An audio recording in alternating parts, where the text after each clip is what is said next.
Tom Rodriguez checked his watch again as he walked through the parking lot of Riverside Elementary School. His sister had asked him to pick up his nephew Jake after the special Bring Your Dad to School event, and he was running a few minutes early. The construction site had shut down early due to rain, giving him extra time he hadn't expected.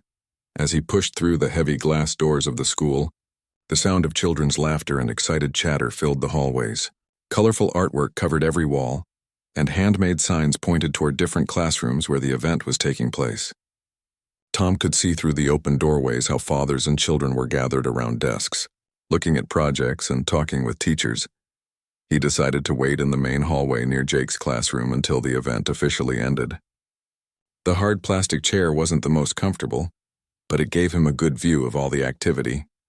Fathers of all ages were walking around with their kids, some in business suits, others in casual clothes like his own jeans and flannel shirt.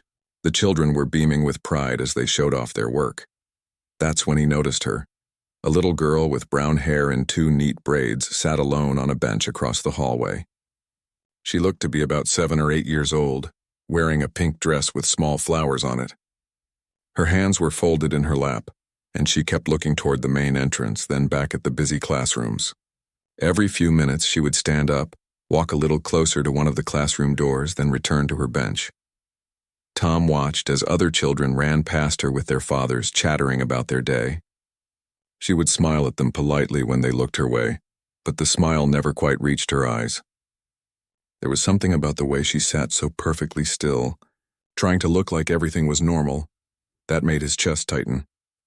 After about 10 minutes, Tom saw her approach a teacher who was standing in the hallway. He couldn't hear what she said, but the teacher bent down to her level and spoke quietly. The woman's face showed concern as she looked around the hallway, clearly searching for someone. The little girl nodded at whatever the teacher said and walked back to her bench. Tom found himself watching the main entrance too, hoping to see someone come rushing in, apologizing for being late. But the minutes ticked by and no one came for her. The event would be ending soon, and this little girl had spent the entire time sitting alone. He was debating whether he should say something to a teacher when the girl stood up again. This time, instead of walking toward a classroom, she walked directly toward him. Tom straightened up in his chair, surprised. "Excuse me, sir?" Her voice was soft and polite, the kind of careful politeness that children use with adults they don't know. "Yes, sweetheart," Tom responded, leaning forward slightly to hear her better. She twisted her hands together and looked down at her shoes for a moment before meeting his eyes again. "I was wondering, would you maybe pretend to be my daddy? Just for a little while?" The question hit Tom like a punch to the stomach. He stared at her for a moment, not sure he had heard correctly. "What did you say, honey? My daddy isn't here today," she continued, her voice getting quieter. "Actually, my daddy can't come to school anymore because he lives in heaven now. But all the other kids have their daddies here, and I just wanted to know what it feels like." "Just for today." Tom felt his throat tighten, the way she said it so matter-of-factly, like she had practiced the explanation. He glanced around the hallway, wondering if a teacher or parent was nearby who might know what to do in this situation. "What's your name, sweetheart?" he asked gently. "Lucy," she said, and for the first time her face brightened a little. "Lucy Chen. I'm in Mrs. Garcia's class, and we made these really cool science projects about plants. I grew a bean plant, and it's actually growing real beans now." The excitement in her voice when she talked about her project made Tom's heart ache even more. Here was this little girl so proud of her work with no one there to share it with. "Lucy, that's a beautiful name," Tom said. "I'm Tom, and you know what? I would be honored to see your bean plant." Her face completely transformed. The careful, polite mask fell away and pure joy took its place. "Really? You really want to see it?" "Absolutely. Lead the way." Lucy grabbed his hand with both of hers, and Tom was struck by how small and warm her hands were. She practically bounced as she led him toward her classroom, chattering now in a way that was completely different from her earlier careful speech. "I named my bean plant Charlie because my daddy used to call me Charlie sometimes, even though that's not my name. He said it was because I was always asking questions like Charlie from that old TV show. Do you know which show I mean?" Tom smiled. "I think so. Your daddy sounds like he was pretty smart." "Oh, he was the smartest daddy in the whole world," Lucy said confidently. "He knew everything about everything. Well, almost everything. He didn't know how to braid hair very well, but Mommy taught him before." before he went to heaven. As they walked into the classroom, Tom could feel other parents and children looking at them. Mrs. Garcia, a kind-looking woman in her 40s, glanced up from where she was helping another student and smiled at them. "Lucy, I'm so glad you decided to join us. Is this your—" "This is Tom," Lucy announced proudly. "He's going to see my bean plant." Mrs. Garcia's eyes met Tom's over Lucy's head, and he could see the understanding and gratitude there. She didn't ask questions, just smiled and said, "Well, Tom, you're in for a treat. Lucy has one of the best projects in the class." Lucy tugged him toward a table by the window where several small pots were lined up. Her bean plant was indeed impressive, with healthy green leaves and tiny beans starting to form. "See? I measured it every day and wrote down how much it grew. Mrs. Garcia says I'm like a real scientist," Lucy explained, pointing to a chart covered in careful pencil marks. "This is incredible, Lucy," Tom said, and he meant it. "You really did this all by yourself?" "Well, Mommy helped me remember to water it on weekends, but I did all the measuring and writing. Daddy would have loved to see it. He always said I was going to be a scientist or a doctor or maybe an astronaut." The casual way she mentioned her father, mixed with present tense hope and past tense reality, made Tom's chest tight again. But Lucy was looking at him with such pride and happiness that he pushed the sadness aside and focused on her achievement. "I think your daddy was absolutely right," Tom said. "This is the kind of work that real scientists do." For the next 20 minutes, Lucy showed him around the classroom, introducing him to her friends and their fathers, explaining each project and artwork display. Tom found himself genuinely impressed by the creativity and effort these children had put into their work. But mostly he was amazed by Lucy herself, her intelligence, her kindness to her classmates, and the way she seemed to light up having someone there to share her world with. As the event began winding down, Tom realized that what had started as a simple act of kindness had become something much more meaningful for both of them. Lucy's small hand stayed firmly clasped in Tom's as she led him from one display to another. The classroom buzzed with activity, but Tom found himself completely focused on the little girl beside him. Her earlier sadness had completely disappeared, replaced by an excitement that was absolutely contagious. "And this is where we keep our reading books," Lucy explained, pointing to a colorful bookshelf. "I've read almost all of them. Mrs. Garcia says I read at a 5th grade level, but I'm only in 2nd grade. "That's amazing, Lucy. You must really love books." "I do. Daddy used to read to me every single night before bed. Even when he was really tired from work, he would always read at least one story." Her voice carried the same matter-of-fact tone she used when talking about her father, but Tom was beginning to understand that this was how she had learned to cope. A boy with red hair and freckles ran up to them, slightly out of breath. "Lucy, you found someone to come see your project." "This is my friend Kevin," Lucy said to Tom, then turned to Kevin. "This is Tom, he's being my daddy for today." Kevin nodded as if this made perfect sense. "Cool. My dad's over there looking at the math wall. Want to come see? We made these word problems that are actually pretty funny." Before Tom knew it, he was being led around the classroom by both children, meeting other kids and their fathers. What struck him most was how naturally the other parents accepted him. A few gave him curious glances, but when they saw Lucy's happiness, they simply smiled and included him in their conversations. "You must be very proud of Lucy," said a tall man in a business suit whose daughter was showing off a painting nearby. "She's one of the smartest kids in the class." "I absolutely am," Tom replied and realized he meant it. In just half an hour, he had developed a genuine affection for this brave little girl. Mrs. Garcia approached them as they were looking at a display of creative writing stories. "Lucy, would you like to show Tom your story?" "It's one of my favorites." Lucy's cheeks turned pink. "It's kind of sad, though." "That's okay, sweetheart. Sometimes the best stories have sad parts." Lucy led him to a bulletin board covered with handwritten stories. Hers was titled My Hero, and written in careful, rounded letters. Tom read it silently at first, then Lucy asked him to read it out loud. "My hero is my daddy," Tom began, his voice catching slightly. "He was the bravest person I ever knew. He was a firefighter, and he helped people every day. When I was scared of the dark, he would sit with me until I fell asleep. When I scraped my knee, he would kiss it better and put on a Band-Aid with cartoon characters. He taught me how to ride my bike and how to tie my shoes. Even though my daddy lives in heaven now, He's still my hero because he taught me to be brave and kind and to help other people just like he did. By the time Tom finished reading, several other parents had gathered around to listen. There wasn't a dry eye among them. Lucy stood quietly beside him, not embarrassed by the attention, but thoughtful. "That's beautiful, Lucy," said a woman holding a toddler. "Your daddy sounds like he was an amazing man." "He was," Lucy agreed simply. "Mommy says he would be proud of how brave I'm being." Tom knelt down to Lucy's level. "You know what? I think your mommy is absolutely right. You are incredibly brave." "Do you really think so?" "Sometimes I don't feel very brave. Sometimes I feel scared and sad." "That's what makes you brave, sweetheart. Being brave doesn't mean you're never scared or sad. It means you keep going even when you feel those things." Lucy considered this seriously, then nodded. Daddy used to say something like that. He said being a firefighter didn't mean he was never scared of fires. It meant he went into them anyway because people needed help.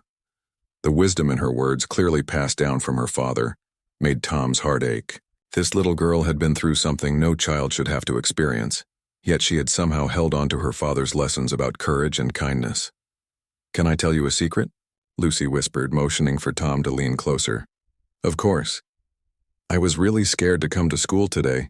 All week Mrs. Garcia kept talking about the Daddy Day and I didn't know what to do. Mommy had to work and she felt really bad about it. I told her it was okay, but inside I felt left out." "What made you decide to ask me?" Lucy thought about this carefully. "You looked kind, and you looked a little sad too, like maybe you understood about missing people." Her perception took Tom's breath away. She was right. He had been thinking about his own father who had passed away 2 years earlier. He hadn't expected a 7-year-old to pick up on that. "You're very good at noticing things about people, Lucy. Daddy always said I had good instincts about people. He said it was important to pay attention to how people make you feel." Just then, the teacher clapped her hands to get everyone's attention. "All right, everyone. We're going to do our final activity now. Each child will introduce their special guest and tell us one thing they learned or enjoyed today." Tom felt a moment of panic. He was just pretending to be Lucy's father. What if someone asked questions he couldn't answer? But Lucy seemed completely confident as she took his hand. When their turn came, Lucy stood up straight and proud. "This is Tom," she announced to the class. "He came to see my bean plant and my story, and he told me that being brave means keeping going, even when you're scared or sad." "And what did you enjoy most about today, Lucy?" Mrs. Garcia asked gently. Lucy looked up at Tom, then back at the class. "I enjoyed feeling proud. Tom made me feel proud of my projects and proud of being me. And I enjoyed feeling like I belonged here with everyone else." The simple honesty of her words made several parents wipe their eyes. Tom felt his own throat tighten as he realized the impact this simple day had on both of them.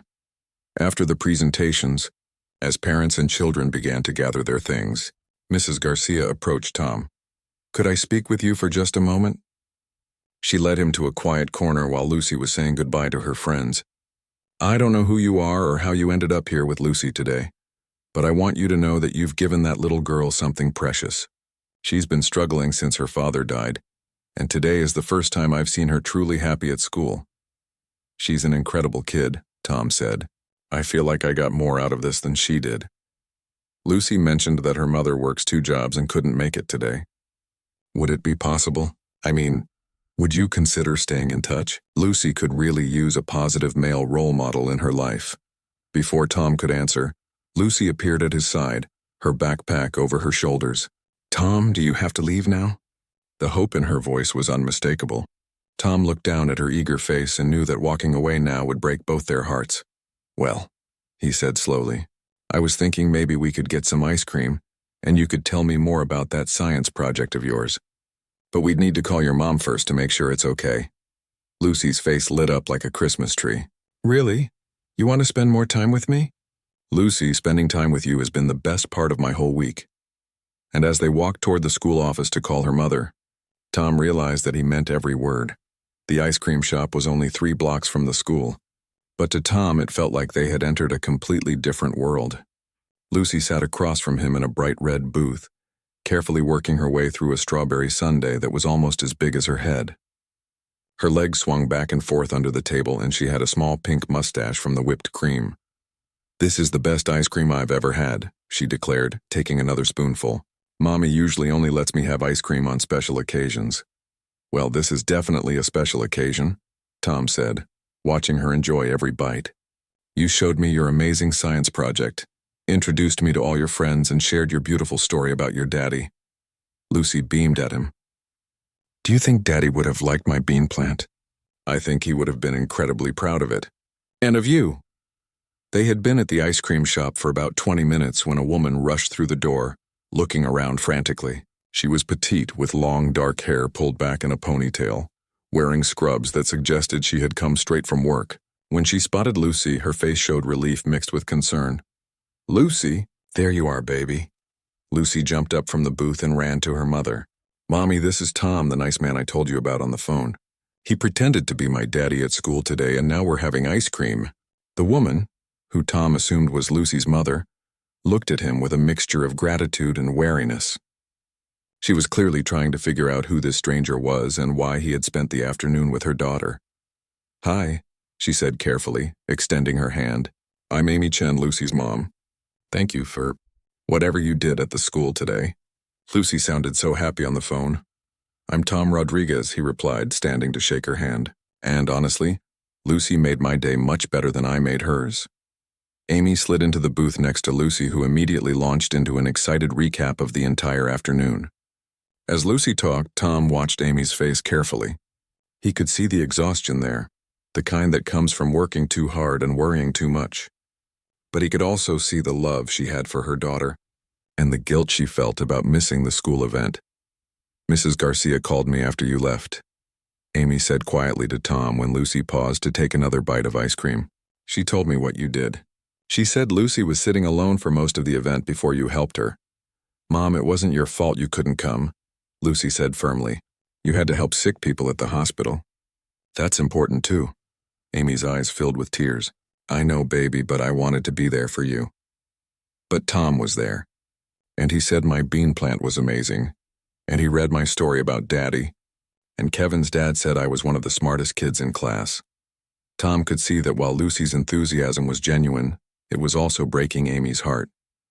She was happy her daughter had enjoyed the day, but clearly felt like she was failing as a mother. "Amy," Tom said gently, "I hope you don't mind me saying this, but Lucy is one of the most remarkable children I've ever met. She's kind, intelligent, brave, and incredibly well-mannered. You're obviously doing an amazing job raising her." Amy wiped her eyes with a napkin. "Some days it doesn't feel like it. Since Michael died, everything has been so much harder. I work 2 jobs just to keep up with the bills, and Lucy spends so much time with babysitters or at after-school care. I feel like I'm missing everything important." "You're not missing what matters most," Tom said. "Lucy talks about you constantly, and it's clear how much she loves and admires you. She understands that you work hard to take care of her, and she's proud of you for helping people at the hospital." "Is that true, Lucy?" Amy asked, smoothing her daughter's hair. "Of course it's true. You're the best mommy ever. Just because you have to work doesn't mean you don't love me. Daddy used to work a lot too, remember? But I always knew he loved me." Amy laughed through her tears. "When did you get so wise?" "Daddy taught me, and you teach me too. You just don't realize it." Tom was struck again by Lucy's maturity and insight. This 7-year-old had a better understanding of adult responsibilities and sacrifices than many adults he knew. "Can I ask about your husband?" Tom said carefully. Lucy mentioned he was a firefighter. Amy nodded, her expression growing soft. "Michael Chen. He died in a warehouse fire about 8 months ago. The building collapsed while he was helping evacuate workers inside." She paused, looking at Lucy, who was listening quietly. "He saved 4 people that day." "He was a hero," Lucy added matter-of-factly. "The fire chief said so at his funeral. He gave me Daddy's badge, and I keep it by my bed." Tom felt a lump in his throat. "He sounds like an incredible man." "He was," Amy said. "He was everything to us." Lucy was definitely a daddy's girl. They had this special bond. He would spend hours answering her endless questions about everything.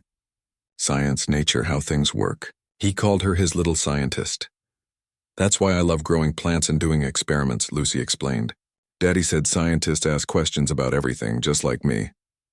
"The hardest part," Amy continued, "is watching Lucy try to figure out life without him.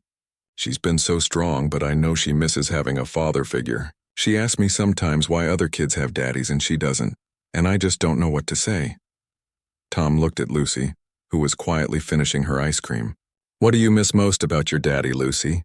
Lucy thought about this seriously. I miss talking to him about stuff, like when something cool happens at school, or when I'm worried about something, or when I have questions about why things work the way they do. Mommy is great, but Daddy and I talked about different kinds of things. Like what? Tom asked gently.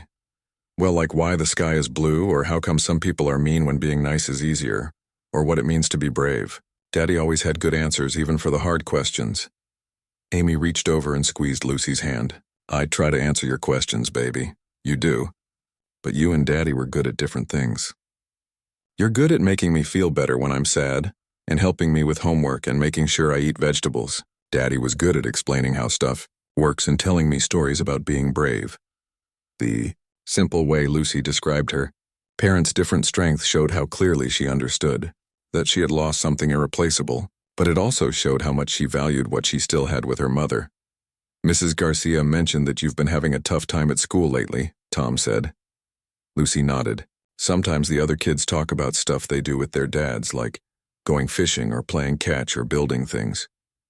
I try to pretend it doesn't make me sad, but it does. And then I feel bad for being sad because I know Mommy is trying her best. Amy's face crumpled. Oh, Lucy, you never have to feel bad for missing Daddy. It's okay to be sad about that. I know. But I don't want you to feel bad, too. You already work so hard. Tom was amazed by this little girl's emotional intelligence. She was protecting her mother's feelings while processing her own grief, all while maintaining her natural curiosity and kindness. Lucy, Tom said, what would you think if I came to visit you and your mom sometimes? Maybe I could help answer some of those science questions, or we could work on projects together. Lucy's eyes went wide. Really? You would want to do that? I would love to do that. If it's okay with your mom, of course. Amy looked surprised. Why would you want to do that? I mean, we're strangers to you. Tom thought about how to explain it. I lost my dad a couple years ago, and I know how hard it is to have that empty space in your life. And spending today with Lucy, well, it reminded me how good it feels to share the things you love with someone who appreciates them. Lucy asked me to pretend to be her dad for one afternoon, but the truth is she made me feel like I could be someone worth looking up to. So you'd really want to be my friend? Lucy asked. Like a grown-up friend who comes to visit sometimes?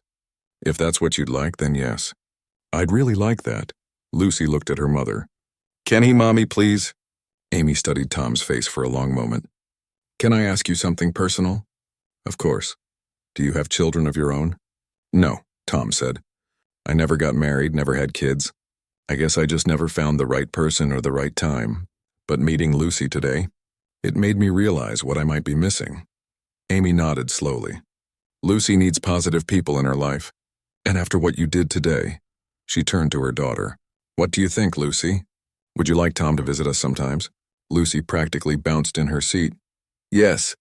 We could work on science projects, and maybe you could teach me about building things like Daddy used to do. Tom smiled. I'd love that. I work in construction, so I know a thing or two about building.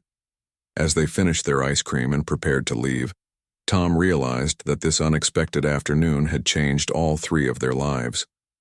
He had started the day planning to pick up his nephew and go home to an empty apartment. Instead, he had found something he hadn't even known he was looking for. A chance to make a real difference in someone's life, and maybe fill some of the emptiness in his own.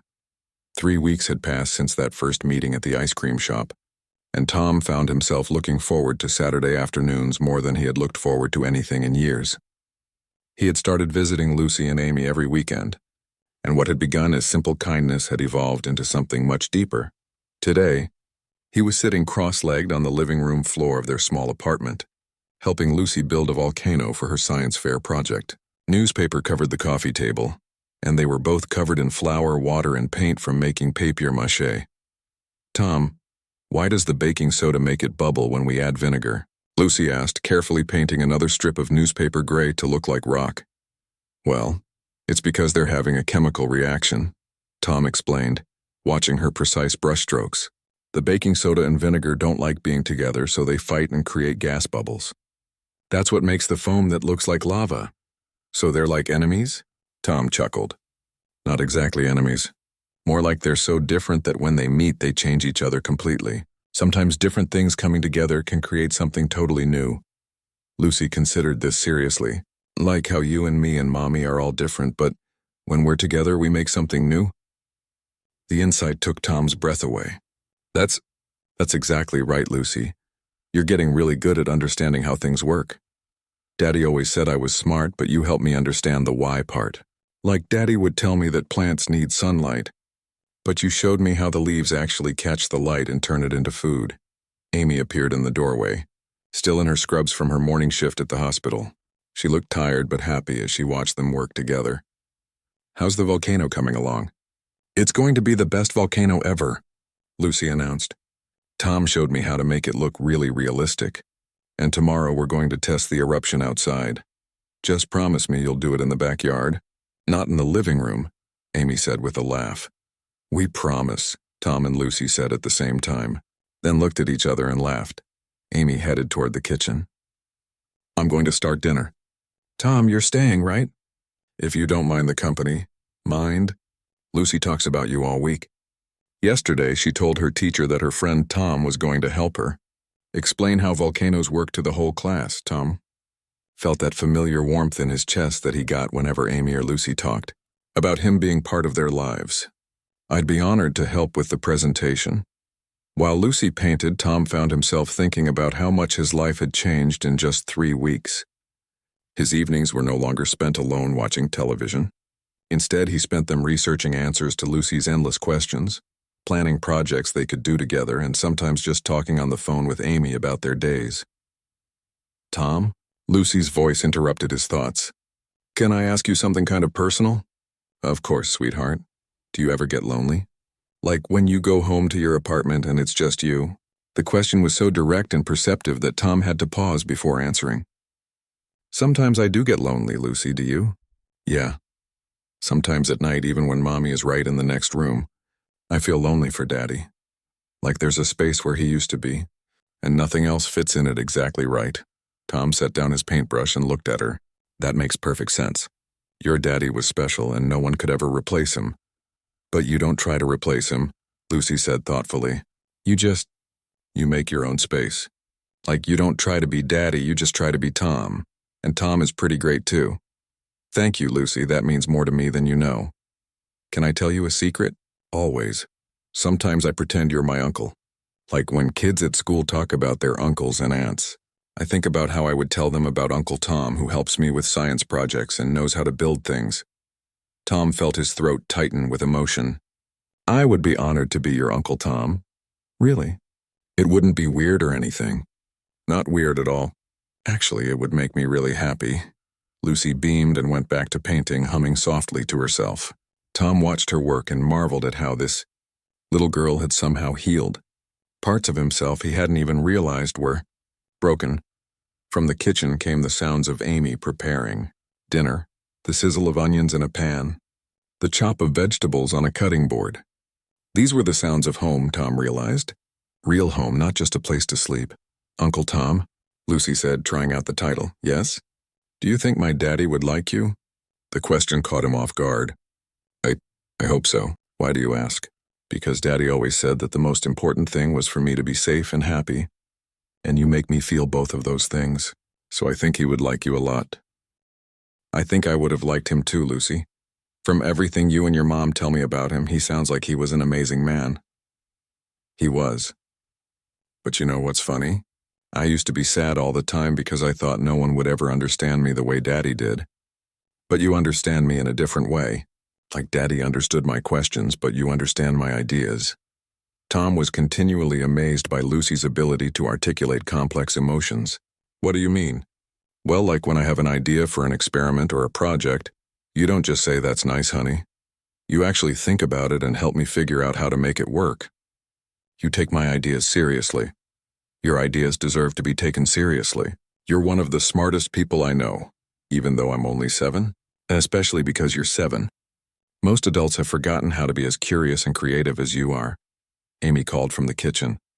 Dinner's ready. I hope you're both hungry because I may have made enough spaghetti to feed a small army.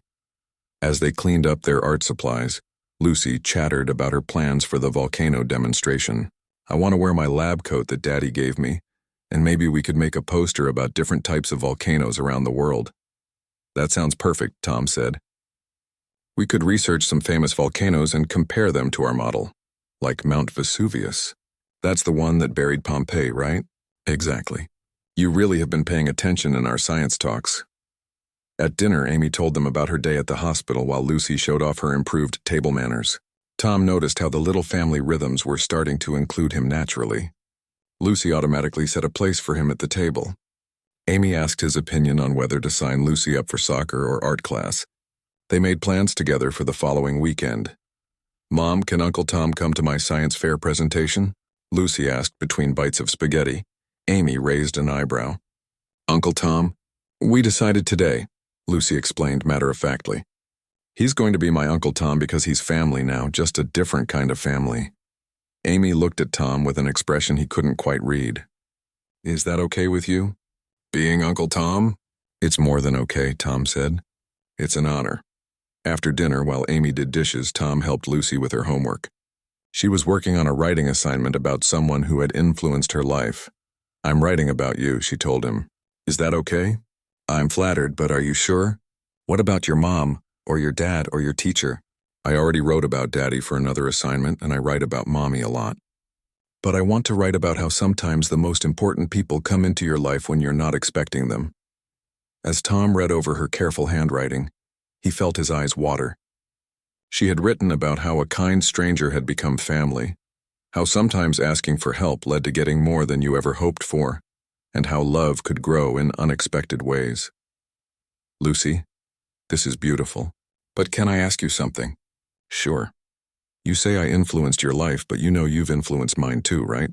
Before I met you, I didn't really understand what I was missing.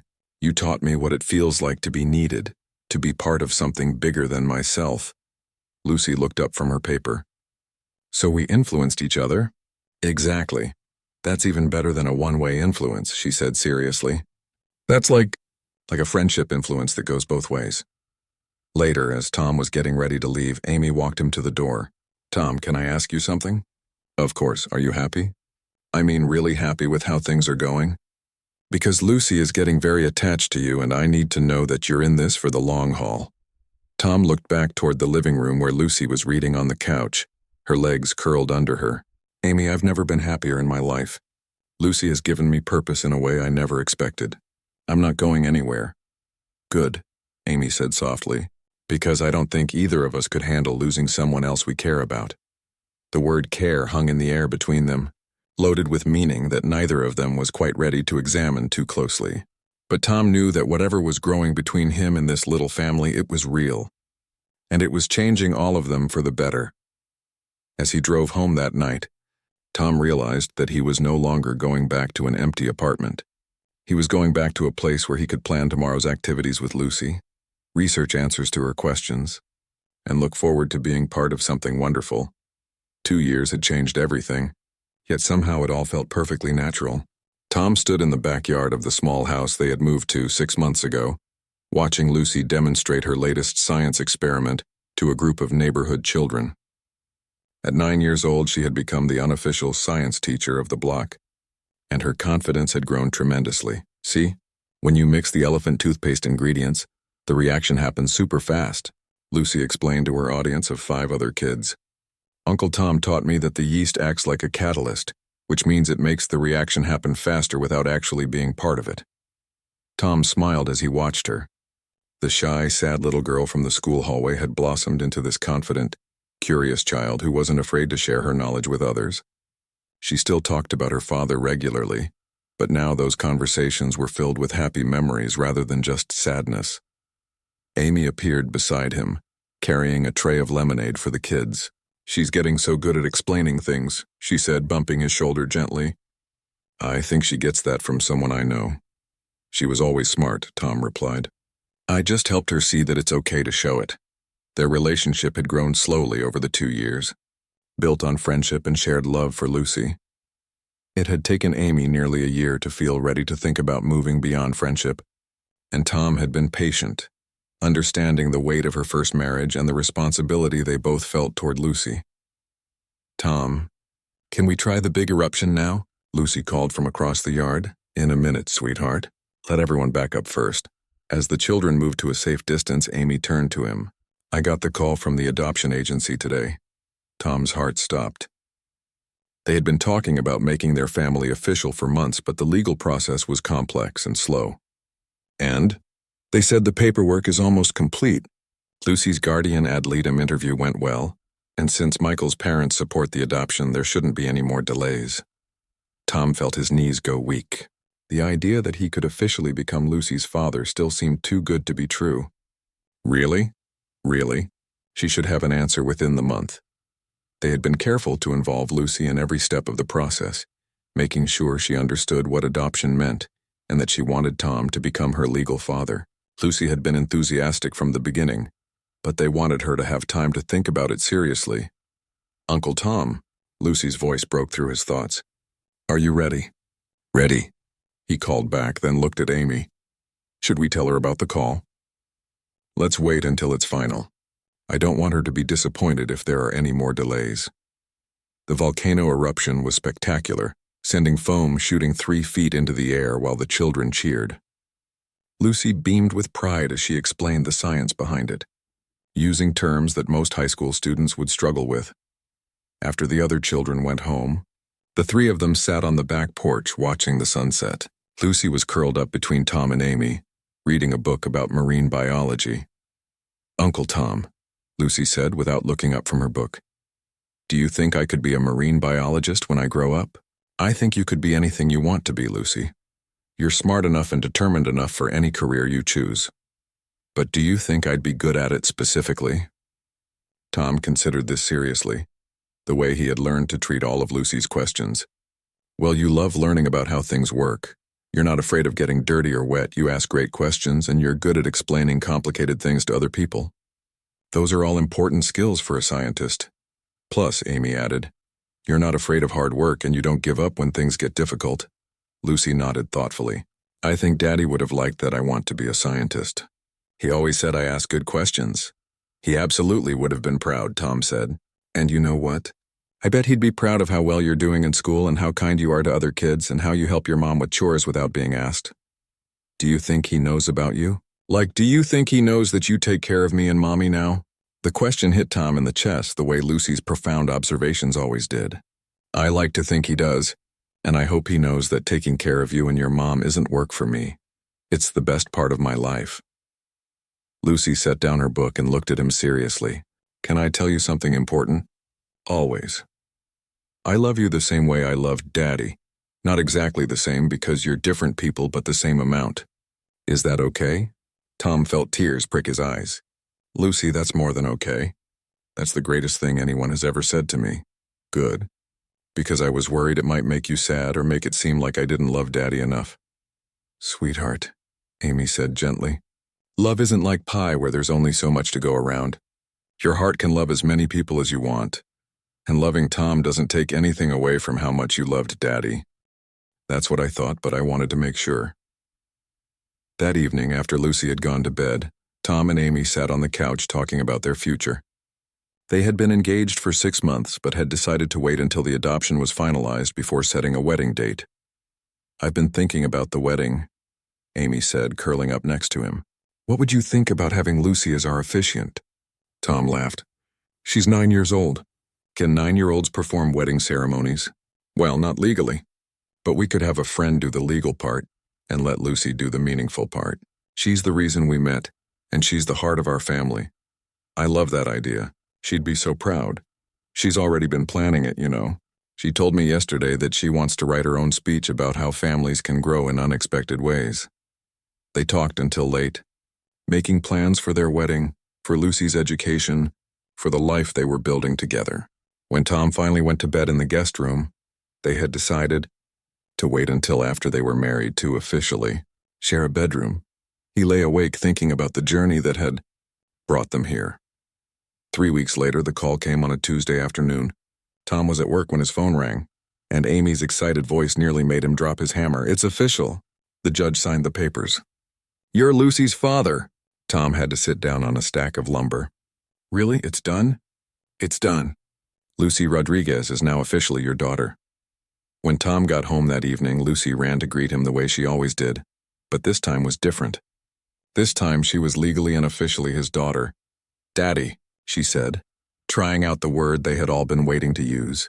"How does it feel to be my real dad now?" "Lucy, I felt like your real dad for a long time now. The papers just make it official. Can I see the adoption certificate?" Amy brought out the official document and Lucy studied it carefully. "Look, it says Lucy Rodriguez, daughter of Thomas Rodriguez and Amy Rodriguez." "We're all Rodriguez now," Amy said. "One family, one name." "I like it," Lucy said solemnly. "But can I ask you guys something?" "Of course," Tom and Amy said together. "Can we still talk about my first daddy sometimes? I don't want to forget him, and I want my kids someday to know about him too." "Lucy," Tom said, kneeling down to her level, "your first daddy will always be part of our family. He'll always be part of your story, and he'll always be part of who you are. Having two dads just means you were loved by two different amazing men. And when you have kids someday," Amy added, "we'll tell them all about their grandfather Michael, and how brave he was, and how much he loved their mommy." Lucy nodded, satisfied. "Good, because I want them to know that our family has lots of love in it, even from people who live in heaven." The wedding took place 2 months later in the same backyard where Lucy had conducted her science experiments. Lucy did indeed serve as the ceremonial officiant, wearing a purple dress she had picked out herself and carrying index cards with her speech written in careful cursive. "Today my mommy and daddy are getting married," she began, her voice clear and confident. "Some people might think it's weird that I'm talking at their wedding, but I think it makes sense because I'm the reason they met. 2 years ago I was really sad because I didn't have a daddy to come to school with me, so I asked a nice stranger to pretend to be my daddy for just one day, but it turned out that he didn't want to pretend. He wanted to be my real daddy for my whole life." She paused to look at Tom and Amy, who were both crying. "My first daddy taught me to be brave and ask questions and help other people. My second daddy taught me that families can grow in beautiful ways and that love just keeps getting bigger when you share it. And my mommy taught me that it's okay to be sad about losing someone and happy about finding someone new at the same time." The small gathering of friends and family wiped their eyes as Lucy continued. "So today we're not just making mommy and daddy married. We're making our family official. We're promising to keep taking care of each other and loving each other and doing science experiments together for the rest of our lives." After the ceremony, as they cut the cake, Lucy pulled Tom aside. "Daddy?" "Yes, sweetheart? Thank you for saying yes when I asked you to pretend to be my daddy. You turned out to be the best pretend daddy who became a real daddy that a girl could ask for." Tom hugged her tight, thinking about that day in the school hallway when a brave little girl had asked a stranger for something impossible. She had asked him to pretend to be her father for one afternoon, never knowing that he would spend the rest of his life grateful for the chance to make it real. "Thank you for asking me. Lucy, you gave me the greatest gift anyone could give. You made me a father." As the sun set on their wedding day, Tom looked around at his family, his wife, his daughter, and all the friends who had become part of their story, and realized that sometimes the most beautiful things in life begin with a simple act of kindness between strangers. Lucy had taught him that families aren't just born. They're chosen, built, and grown with love, patience, and the courage to ask for what you need.